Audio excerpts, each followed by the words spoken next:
और रात से और ज्यादा शानदार हो गए होंगे नोटिफिकेशन। 58 रुपये प्रतिदिन कम हो जाता है, लेकिन प्रति छात्र औसत खर्च जो है वो 0.20 रुपये से बढ़ जाता है। तो खाने का प्रारंभिक खर्च प्रतिदिन क्या था? तो मैंने आप लोगों से कल भी बताया था कि आंसर जो होगा वो 320 का मल्टीपल होगा, और 320 के मल्टीपल होने का मतलब है आंसर 16 से जरूर करता होगा, आंसर 16 से जरूर करता होगा। तो 320 व्यक्तियों का इतना खर्चा हो जाएगा। अब उसने कहा 58 रुपये प्रतिदिन कम हो जाता है, यानी अगर मैं इसमें से 58 घटा दूं तो ये आपका खर्चा आ जाएगा। पहले छात्र 320 थे, 10 ने कक्षा छोड़ दी है तो 310 छात्र रह गए हैं। तो खर्चा कितना कम हो जाता है? प्रति व्यक्ति खर्चा a माइनस 0.2 हो जाता है। ऐसे ही आप लोगों ने किया होगा। यहां से अगर मैं देखूं तो ये 320 a माइनस 58 हो जाएगा मेरे प्यारे भाई। जब 310 की गुणा a में करेंगे 310 ही आएगा, माइनस 31 दूनी 62 आ जाएगा, आएगा। अगर मैं यहां से देखूं तो 320 में से 310 आएगा, बढ़ जाता है ना, बढ़ जाए बेटा, प्लस होगा, ये प्लस होगा। अब ये देखिए 320 में से 310 जाएगा तो 10 बचेगा, है ना। 58 और 62 कितने हो जाएंगे? 120 हो जाएगा, ठीक है। तो मेरे प्यारे दोस्त एक ही वैल्यू 12 आ जाएगी, यानी प्रति व्यक्ति जो खर्चा होगा वो 12 रुपए होगा। तो उसने कहा है 320 व्यक्तियों का कितना खर्चा हो जाएगा। तो 12 की गुणा करिए, 12 0 0, 12 दूनी 24 को 4 हासिल 2, 12 3 36 और 2 38 हो जाएगा। तो क्वेश्चन का जवाब होगा 3840। ये सब लिख दीजिए मेरे भाई, यहाँ 6 मिसिंग है। 6 व्यक्ति एक होटल में खाना खाने जाते हैं, उनमें से 5 प्रत्येक 32 रुपए अपने खाने पर खर्च करते हैं, ठीक है। जबकि 6वां व्यक्ति जो है, छठा व्यक्ति जो है, उन 6 के औसत से 80 रुपए ज्यादा खर्च करता है। तो उसने कहा सभी व्यक्तियों द्वारा खर्च की गई कुल राशि कितनी होगी, यानी टोटल खर्चा कितना होगा वो आप लोगों को मेरे प्यारे दोस्त बताना है। आप लोग थोड़ा सा ध्यान से सुनिएगा कि अगर 5 व्यक्तियों ने कितने रुपए दिए हैं, 5 व्यक्तियों ने प्रत्येक ने 32 रुपए का खर्चा किया है, ठीक है।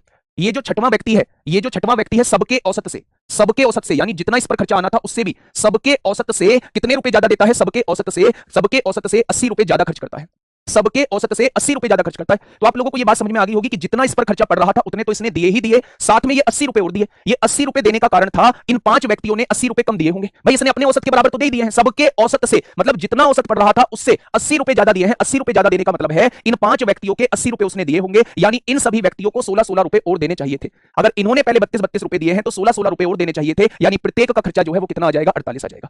अब क्वेश्चन ने पूछा है सभी व्यक्तियों द्वारा खर्च की गई कुल राशि बताइए। 48 रुपए टोटल सबका खर्चा है, 6 व्यक्ति हैं तो टोटल खर्चा 8 6 48 को 8 हासिल 4 6 चौक 24 और 4 28 हो जाएगा। तो मेरे प्यारे दोस्त टोटल खर्चा कितना आ जाएगा? तो आप कहेंगे 288, ऑप्शन नंबर बी आ जाएगा। सब यानी सभी के औसत से, सभी के औसत का मतलब जितना उस पे भी खर्चा रहा था उससे कितने रुपए ज्यादा दिए हैं? 19 रुपए अधिक खर्च किए हैं। ये 19 रुपए किसके लिए दिए होंगे? ये 19 रुपए इन 19 व्यक्तियों के लिए दिए होंगे, यानी सबने 1-1 रुपया कम दिया होगा, सबने 1-1 रुपया कम दिया होगा मेरे भाई। अगर सबने 1-1 रुपया कम दिया होगा तो मेरे प्यारे दोस्त सबके हिस्से में 176 रुपए आ रहे होंगे, हर एक व्यक्ति को 176 रुपए देने होंगे। तो उसने पूछा है उनके द्वारा खर्च की गई कुल राशि बताइए। तो 176 के हिसाब से 20 व्यक्तियों का टोटल खर्चा कितना आएगा? तो आप कहेंगे 6 दूनी 12 को 2 हासिल 1, 7 दूनी 14, 15 को 5 हासिल 1, 3520 रुपए आ जाएगा। कितना आ जाएगा? तो आप कहेंगे 3520 रुपए आ जाएगा। सबके हिस्से में आने वाले रुपए 100।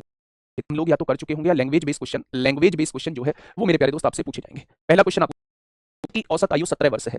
एक ग्रुप है उसका औसत जो दिया हुआ है वो 17 साल दिया हुआ है। 16 वर्ष की औसत उम्र वाले 10 नए छात्र मंच से जुड़ते हैं, जिसकी वजह से सभी छात्रों की औसत उम्र जो है वो 16.5 वर्ष में परिवर्तित हो जाती है। छात्रों की प्रारंभिक संख्या ज्ञात करें जिन्होंने मंच के लिए पंजीकरण किया था मेरे भाई।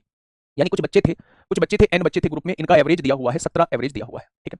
16 वर्ष की औसत उम्र वाले 10 छात्र मंच से जुड़ते हैं। 16 वर्ष की औसत उम्र वाले 10 छात्र मंच से जुड़ते हैं, तो क्या हर एक छात्र जो है वो 1 साल उम्र कम लेके आ रहा होगा? तो मेरे भाई 10 व्यक्ति क्या 10 साल उम्र कम लेके आ रहे होंगे? हर एक व्यक्ति जो है वो 1 साल कम उम्र लेके आ रहा होगा, तो 10 व्यक्ति क्या 10 साल उम्र कम लेके आएंगे? ये जो उम्र कम लेके आए हैं इस वजह से औसत 17 से घट के 16.5 रह गया, यानी औसत जो है वो आधा घट जाता है। अगर हर एक व्यक्ति का आधा वर्ष घटा है और टोटल जो है वो 10 वर्ष हम लोगों को घटाने हैं, तो मेरे प्यारे दोस्त आप क्या कहेंगे? यानी वर्तमान में 20 लोग हैं। अगर वर्तमान में पूछा जाए तो 20 लोग हैं। ये 20 लोग कब बने हैं? 10 के आने से बने हैं। तो अगर उन 10 को हम लोग हटा देंगे तो शुरुआत में जो पूछा जाएगा तो हम कहेंगे 10 लोग थे। अगर वर्तमान में पूछा जाएगा तो 20 लोग हम लोग बताएंगे, और अगर शुरुआत में हम लोगों से पूछा जाएगा तो 10 लोग हम लोग बताने वाले हैं। उसने कहा छात्रों की प्रारंभिक संख्या ज्ञात करें जिन्होंने मंच के लिए पंजीकरण किया था। तो शुरुआत में जो है वो 10 लोग थे मेरे भाई, शुरुआत में जो है वो 10 लोग थे मेरे प्यारे दोस्त। शिकागो एक दोस्त है, उसके 5 विषयों में औसतन 50% अंक मिलते हैं, यानी टोटल के आधे अंक जो है उसे प्राप्त हुए हैं। 50% का मतलब है जितने टोटल अंक हैं उसके आधे अंक उसे प्राप्त हुए हैं, ठीक है। वे अंक इस अनुपात में है, पहले विषय में उसके 20 अंक होते हैं, दूसरे विषय में उसके 18 अंक होते हैं, तीसरे में 16, चौथे में 14 और पांचवें में 12 अंक उसे प्राप्त होते हैं, ठीक है। अगर पास होने के लिए अधिकतम अंक का 60% है, अगर वो पास होना चाहता है तो उसके 60% नंबर आने चाहिए। मैक्सिमम मार्क्स का 60% प्यारे दोस्त आना चाहिए, और प्रत्येक विषय के समान अधिकतम अंक हैं, यानी चारों के मैक्सिमम मार्क्स जो है पांचों के वो समान है बच्चे। परीक्षा में वह कितने विषयों में अनुत्तीर्ण रहा वो आपसे ये पूछना चाह रहा है। परीक्षा में वो कितने विषयों में अनुत्तीर्ण रहा यानी फेल रहा वो आपसे ये पूछना चाहता है। मेरी बात को थोड़ा सा सुनिए। सभी विषयों को मिलाकर उसके आए हैं 50% नंबर। ध्यान से सुनना बहुत आराम से। अगर मैं देखूं सभी विषयों को मिलाकर उसके कितने नंबर बैठ रहे हैं? 20 और 18 38 होता है, 38 और 6 44 और 10 54 होता है, 54 और 4 58 और 10 68 होता है, 68 और 2 70 और 10 80 होता है। यानी मेरे हिसाब से उसने 80 अंक प्राप्त किए हैं पांचों विषयों को मिलाकर। उसने कहा है ये 50% अंक होते हैं, यानी ये आधे अंक होते हैं, तो क्या पूरे अंक जो रहे होंगे वो 160 रहे होंगे? अगर आधे अंक 80 हैं तो पूरे अंक जो रहे होंगे वो 160 रहे होंगे। 160 ये मैक्सिमम मार्क्स हैं, यानी इतने में से नंबर मिले हैं। कितने सब्जेक्ट के हैं? तो आपने कहा 5 सब्जेक्ट के हैं। अगर एक सब्जेक्ट के मैक्सिमम मार्क्स मैं आपसे पूछूं तो 32 नंबर का एक पेपर है, ये भी 32 का पेपर है, ये भी 32 का पेपर है, ये भी 32 का पेपर है, ये भी 32 का पेपर है, ये भी 32 का पेपर है, सभी के अंक समान है बोला हुआ है। पांचों के मिला के टोटल 160 अंक बैठ रहे हैं, यानी 32 में से इसके 20 आए। अब उसने कहा जो मैक्सिमम मार्क्स है उसके 60% आने चाहिए पास होने के लिए। मैक्सिमम मार्क्स का जब मैं 60% निकालता हूं तो मैक्सिमम मार्क्स का 60% जो है वो 19.2 आता है। यानी अगर आपके 32 में से 19.2 नंबर आएंगे तो आप लोग पास होंगे, और अगर आपके 19.2 से कम आते हैं तो आप लोग फेल हो जाएंगे। इसके 32 में से कितने हैं, 20 हैं, 19.2 से ज्यादा है, ये पास हो गया। बाकी सब जो है 19.2 से कम है, ये सारे के सारे फेल हो गए। उसने पूछा परीक्षा में वह कितने विषयों में अनुत्तीर्ण रहा, कितने विषयों में फेल रहा, तो इन चारों विषयों में वो फेल रहने वाला है। इन चारों विषय में वो फेल रहने वाला है, केवल एक विषय में पास होगा, केवल एक विषय में मेरे भाई पास होगा। क्या इतनी समझिएगा, बहुत बढ़िया क्वेश्चन है, बहुत प्यारा क्वेश्चन है। एवरेज 50 का मतलब है पांचों सब्जेक्टों को मिला के टोटल नंबर का आधा उसने प्राप्त किया है। अगर पांचों नंबर 500 के होते हैं, पांचों सब्जेक्ट 500 के होते हैं तो उसके 250 नंबर आए, पांचों 400 के होते हैं का औसत 40 है। ये मैच एक्स है, इसमें टोटल 20 खिलाड़ी हैं और इसके समूह का औसत जो है वो 40 आप लोगों को दिया हुआ है, एवरेज 40 आप लोगों को दिया हुआ है। अगर एक अन्य खिलाड़ी ए के स्कोर को समूह के कुल के साथ जोड़ा जाता है, एक अन्य खिलाड़ी आता है, एक अन्य खिलाड़ी आता है, अगर वो व्यक्ति 40 का ही आएगा, अगर वो 40 ही रन बनाएगा तो मेरे भाई औसत में कोई परिवर्तन नहीं होगा। अगर ये 40 से कम रन बनाएगा तो औसत घटेगा, अगर ये 40 से ज्यादा रन बनाएगा तो औसत बढ़ेगा मेरे भाई, ये बात आप लोग जानते हैं। उसने कहा है इसके रनों को अगर जोड़ दिया जाता है तो औसत 1 रन से कम हो जाता है। 1 रन से कम होने का मतलब है औसत अब 39 हो जाता है। टोटल 21 व्यक्ति हो जाते हैं, एक को जोड़ दिया टोटल 21 व्यक्ति हो गए। अब आप मुझे ये बताइएगा, अगर औसत 1 घट रहा है, अगर औसत 1 घट रहा है तो ये जो व्यक्ति होगा इस व्यक्ति के रन कितने होंगे, ये व्यक्ति 40 से कम रन बनाएगा। अगर इसने आके औसत को घटा दिया तो जरूर इसके रन जो होंगे वो 40 से कम होंगे। कितने रन कम होंगे मेरे भाई, अगर औसत 1 घट रहा है तो 21 व्यक्तियों का 1 घटेगा तो क्या 21 घट जाएंगे, यानी इसने जो रन बनाए होंगे वो 21 रन कम बनाए होंगे, यानी इसकी जो रनों की संख्या रहेगी वो 19 रहेगी। अगर ये 40 से कम रन बनाता है तभी तो औसत घटेगा, और औसत 1 घटने का मतलब है हर एक व्यक्ति का 1 रन घट जाना, हर एक व्यक्ति के 1 रन घटने का मतलब है 21 रन कम बनाना, और 21 रन कम बनाने का मतलब है 40 से 21 रन कम बनाए होंगे। तो क्या इस व्यक्ति ने आप लोगों के 19 रन बनाए होंगे। यहां तक की बातें क्लियर हुई, तो आपने कहा जी यहां तक की बातें क्लियर हो गई। आगे बढ़िए। उसने कहा है नए खिलाड़ियों के शामिल होने के बाद, यानी अब टोटल 21 खिलाड़ी हैं और एवरेज दिया हुआ है 39, इनके शामिल होने के बाद प्रत्येक खिलाड़ी मैच वाई में पिछले मैच में अपने स्कोर की तुलना में 11 रन अधिक बनाता है। अगर 11 रन अधिक बनाता है तो हर एक खिलाड़ी 11 रन अधिक बनाएगा तो एवरेज 11 बढ़ जाएगा, यानी कि एवरेज 11 बढ़ने का मतलब है इन 21 व्यक्तियों का एवरेज जो है वाई मैच में 11 रन बढ़ जाएगा। 39 में 11 बढ़ के क्या एवरेज 50 हो जाएगा।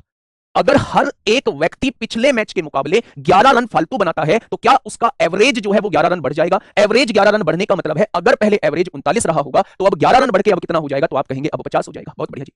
अब खिलाड़ी बी समूह में शामिल होता है, एक और खिलाड़ी बी जो है वो समूह में शामिल होता है। मैं आपको फिर से बता दूं, अगर आने वाला व्यक्ति 50 का आएगा तो औसत पे कोई परिवर्तन नहीं होगा, अगर 50 से कम आएगा तो औसत घटेगा, और अगर 50 से ज्यादा आएगा तो औसत बढ़ेगा। जब वो व्यक्ति ऐड हुआ तो टोटल हो गए 22 मेंबर, औसत में क्या हुआ, और औसत में 2 रनों की वृद्धि हो जाती है, यानी औसत 50 से बढ़ के कितना हो जाता है, 52 हो जाता है, 2 की वृद्धि होगी। यानी आने वाला व्यक्ति अगर औसत को बढ़ा रहा है तो ये 50 से ज्यादा ही आया होगा। कितना ज्यादा आया होगा देख लो, औसत में 2 की वृद्धि हुई है, औसत में 2 की वृद्धि होने का मतलब है हर एक व्यक्ति के रनों में 2 की वृद्धि होना, यानी इस व्यक्ति ने औसत से 44 रन ज्यादा बनाए होंगे।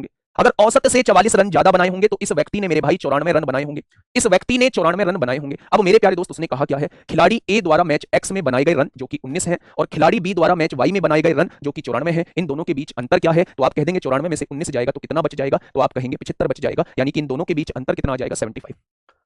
यही मेरी बात समझ में आ गई।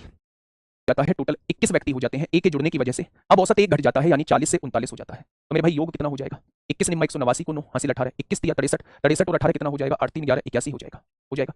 अगर 20 व्यक्तियों का योग जो है वो 800 है और ए के जुड़ने से 21 व्यक्तियों का योग 819 है, तो इसमें से इसको घटा देंगे तो क्या ए ने 19 रन बनाए होंगे, क्या ए ने 19 रन बनाए होंगे। पहला ए का वैल्यू तो ये आ चुकी है आपके सामने, तो आपने कहा जी बिल्कुल आ चुकी है, ठीक है। उसने कहा कि पिछले मैच के मुकाबले इस मैच में, मैच वाई में हर एक व्यक्ति 11 रन फालतू बनाता है।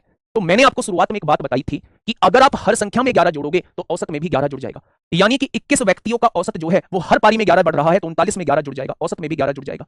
क्या नया औसत जो है वो 50 हो जाएगा।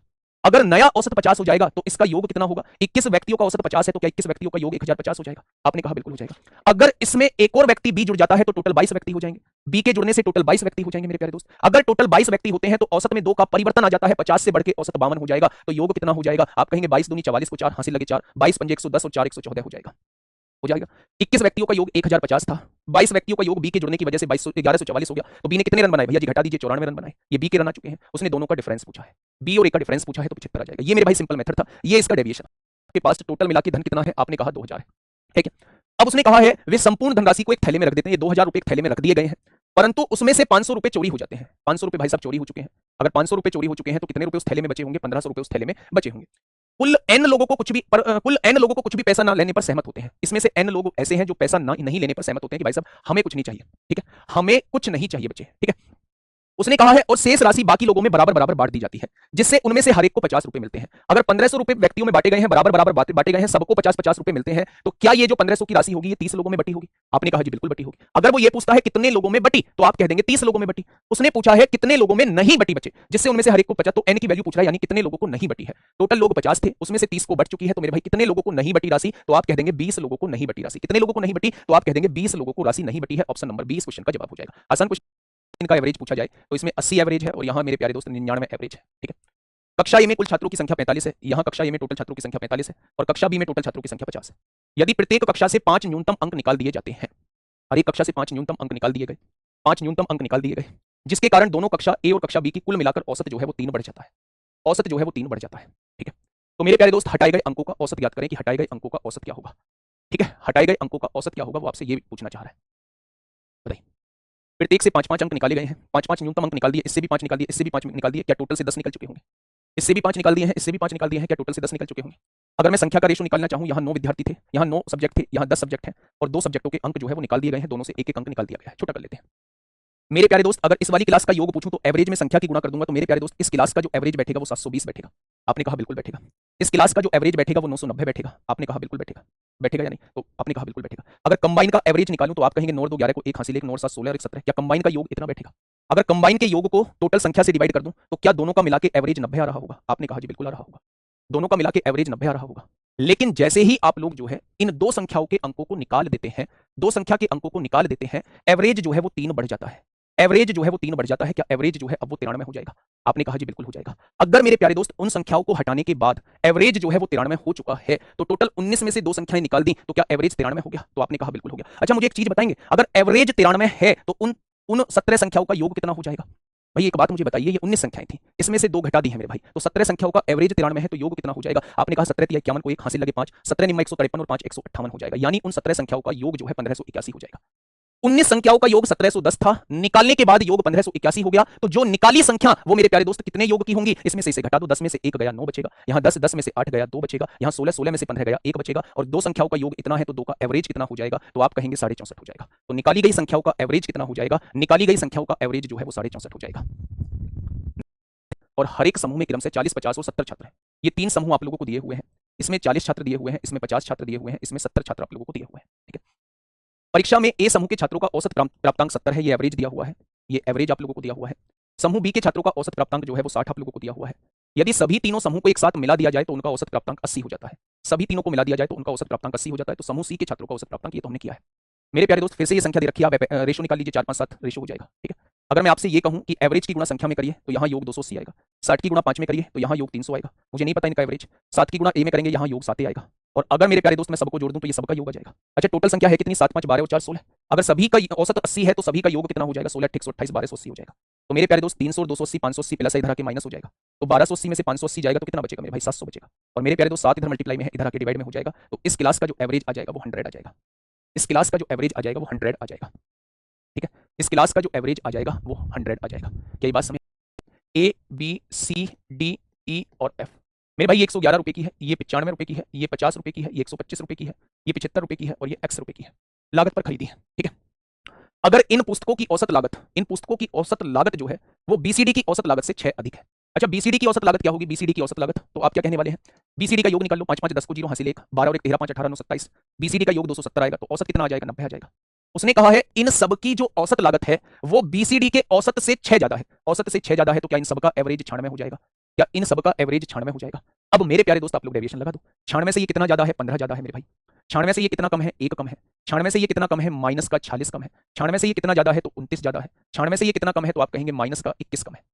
ये तो कम है मेरे भाई। एक्स की वैल्यू हम लोगों को निकालनी है। आपने कहा प्लस वाले जोड़ लो, 29 और 15 कितने हो जाएंगे? 44 हो जाएंगे। यहाँ देखेंगे 21 और 1 22, 46 और 22 कितने हो जाएंगे? 68 हो जाएंगे। हो जाएंगे क्या? 46 और 1 47, 47 और 1 48 और 20 68 हो जाएंगे। यानी मेरे भाई 44 में से 68 जाएगा, -24 आएगा, -24 आएगा। अगर इन सबको सोल्व करके -24 आ रहा है तो ये क्या हो जाएगा? +24 हो जाएगा। यानी एक्स की वैल्यू मानी हुई वैल्यू से 24 ज्यादा होगी। एक्स की वैल्यू मानी हुई वैल्यू से 24 ज्यादा, 96 में 24 जोड़ेंगे तो एक्स की वैल्यू कितनी आ जाएगी? एक्स की वैल्यू 120 आ जाएगी। कितनी आ जाएगी?